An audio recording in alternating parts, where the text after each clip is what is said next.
Hey everybody, Tim Parrish here with your Friday Five. The end of the 1960 season saw the NFL's Green Bay Packers ready to win the NFL championship. They had made it into the fourth quarter of the championship game with the lead.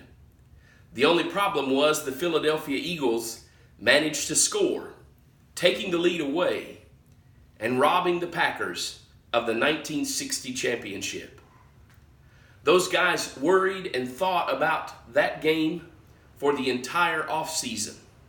So in 1961, when they got ready to report to training camp, those big burly professional football players were a little bit concerned about what diminutive coach Vince Lombardi might say or do.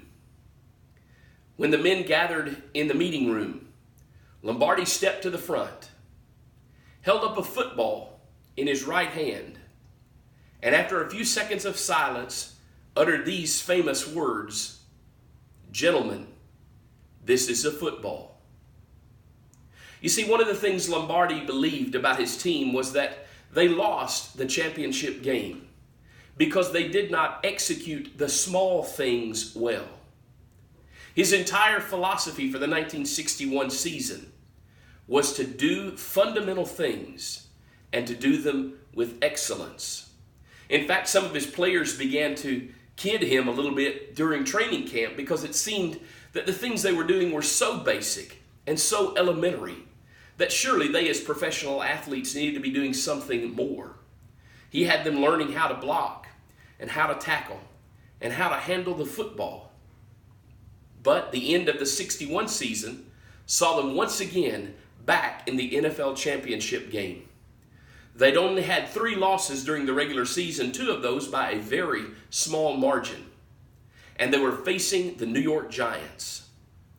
When time expired on the 61 championship game, the Packers were victorious with a score of 37-0. Turns out maybe Coach Lombardi was onto something with his basic statement, "Gentlemen, this is a football." The Bible talks about the same kind of principles in our life, of learning to do the small things in life well. A lot of us in life tend to struggle, especially if we are people of faith, because we think that maybe we're not who the Apostle Paul was, or we don't quite measure up to the character of Jesus. And yet Jesus, in one of his famous teaching stories over in Matthew chapter 25, talks about a wealthy man who gave different amounts of money to 3 different servants.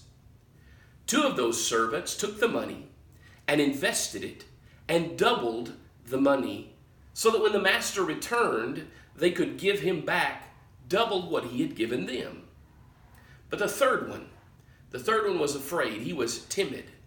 He believed the wealthy man to be mean and hard and demanding. So he admitted he took the money and buried it in a hole in the ground. He was just afraid he might lose it, and so he believed the man would be pleased to receive back just what he had given to this servant. You may remember that story, and you may remember the difference in what the wealthy man said to both sets of servants. To the 2 who had invested the money, who had done well, he said, "You have been faithful over the small things. I will make you in charge of many or greater things." To the one who buried the money in the ground, he said, "You weren't faithful with a little. You can't even be trusted with that much," and he took it away. And you might wonder what that story from Jesus has to do with the 61 Packers, or the NFL championship, or football, or even life. Maybe the principle that we can use to tie this together is simply this. Whether you're talking about football, whether you're talking about investing, or whether you're talking about walking with the Lord, rather than thinking that big things are required of us, maybe a lot of us would do well to step back, to reevaluate the small things, the basics, the fundamentals in our life, and recommit ourselves to doing the small things well. Eventually, Small things done with excellence add up. Sometimes in football to championships, sometimes in life, or at least in the Christian life, to hearing the Lord say, "Well done, good and faithful servant. You did well in the small things. Now enjoy much greater." Gentlemen, this is a football.